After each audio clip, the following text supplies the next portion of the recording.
one of the games that I want to go ahead and talk about, and let's go ahead and start with the Bills and the Bengals, bro. So me and you, we're just gonna go ahead and trade our biggest takeaway. So my biggest takeaway from Bills and Bengals is this: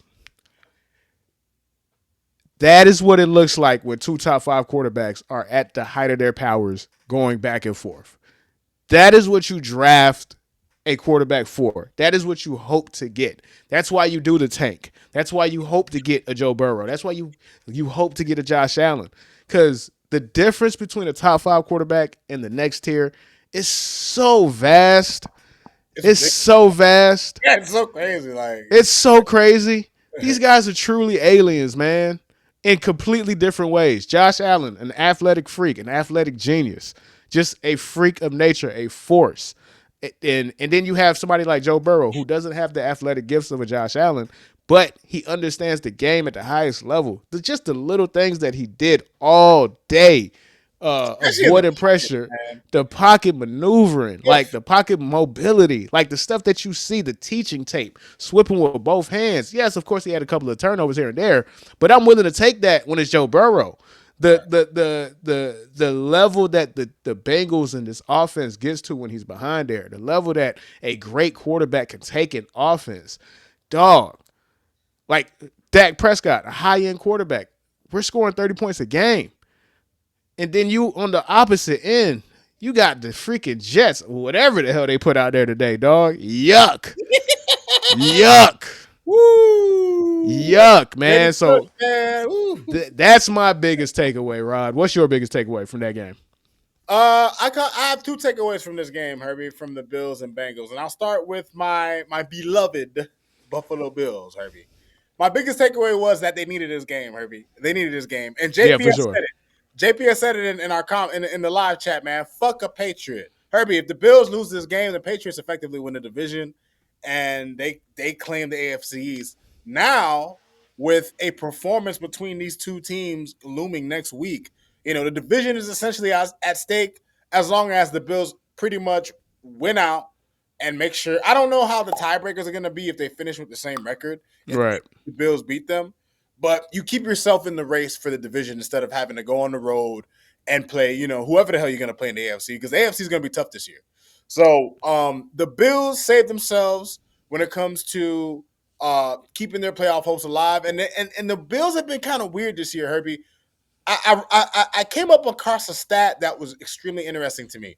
And JPS, you would know this better than anybody. In the past two games, Herbie, the Bills wide receivers have combined for 12 receptions and 101 yards. The past two games, their entire wide receiver core. And that concerns me because it seems like everybody else on the Bills offense is making up for their wide receiver core. It doesn't seem to matter what secondary they go up against, Herbie. If you can contain the Bills running game, and the Bengals didn't necessarily do that. What they did was force turnovers. James Cook had some inexplicable fumbles in the red zone. But ultimately speaking, Herbie, Josh Allen, James Cook, the offensive line, they've been doing a lot of the heavy lifting, man. And they've been doing a lot of the heavy lifting. So originally, my biggest takeaway was I was going to say it's the dynamic duo of Josh Allen and James Cook. We always say it. James Cook, he gave his brother the Space Jam ball and took all his talent, bro. Because the minute Dalvin Cook fell off, James Cook became a superstar. But James Cook was awesome. Josh Allen was awesome. But like you said, dog, they don't have wide receivers.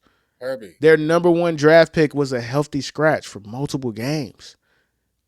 Like Shakur Stewart, awesome dude. He's not a true number one. Yeah. So you're going into the NFL playoffs with a ready-made game plan to beat y'all. You just played a team today that can't stop a nosebleed, bro. You feel me? And it was snow. So everybody was dead foot. Of course it was going to be an offensive explosion. You can't backpedal in the snow. You can't run full speed in the snow to actually get pursuit angles. Crazy. They're always and crazy. It's the Bengals. Bad Bengals defense in the snow. What you thought was going to happen? Of course you're going to score 21 points in 4 minutes and 30 seconds. Of course. Yeah, right. But you bring up a very good point. JPS, man, go ahead and holler in the chat. That Bills receiver core, boy. Ooh And wee. the other thing I wanted to mention too, a point for the Bengals, Herbie. The thing about Joe Burrow is, Herbie, and this is not a slight to him because, coming into the season, we had him ranked top 4. He was one of our top 4 guys coming in. So that's the level of respect we have for him as a player. And if you ask me, in terms of pocket passers, when everybody's healthy, he's the best. No questions asked. But he's a tease, Herbie. That Joe Burrow is nothing but a tease. He showed us what he could do. He could bring you to a Super Bowl. He's great enough to do that. But since then, and even prior to that, because his rookie season he gets hurt, he's been injured. He's been injured about as much, if not more, than Tua. I Right? think Tua has played more games than him in the past 2, 3, 4 seasons, if Right? I'm not mistaken. And, Yeah. and Herbie, here's the crazy part. As injured as he's been, this guy has 27 games with 3+ passing touchdowns in the history of Bengals, which is the most in their history. No other quarterback in their history has been that consistently great. And he's done it in less games because he's not always on the field. But it's just, I think for Bengals fans, it just feels like they're one of those weirdly snake bitten franchises that they're not snake bitten from like a Jet standpoint where they're just always terrible. They're snake bitten from the standpoint there's always teasing going on. There's always No, they're snake bitten from the fact that the they owners. have the cheapest owner in all of football. Like that's a fact. They have the cheapest owner in all of football. We're talking about a owner. We're talking about the Bengals players have to pay for their own food at the facility, dog. We're talking about an ownership who had players reuse jock straps, bro. Like what? There's a reason why the Bengals got all F's in the year end report card, the anonymous player report card, dog. They got F's, man. All F's, man. Crazy, bro. Like this is what they are. They put all their chips in one basket. That basket is my quarterback and my wide receiver duo, bro. Defense, don't worry about it. Safeties, who cares? Cornerbacks, yuck. Say our pass rusher, nah, we not gonna pay him. And by the time he gets some training camp, bro, he ain't gonna know what the hell he's doing, dog. Like the chips are stacked against Joe Burrow, bro. But all in all, my go to get back to my biggest takeaway, because to me I think that's what's most important, and it really highlights why quarterbacks are so important, why true elite quarterbacks are so important. They're just fun to watch, man. I get a good Sunday when I have a top 5 quarterback going against another top 5 quarterback, and I have more top 5 quarterbacks playing, bro. Keep these bums away from here. Like keep Geno Smith away from my TV.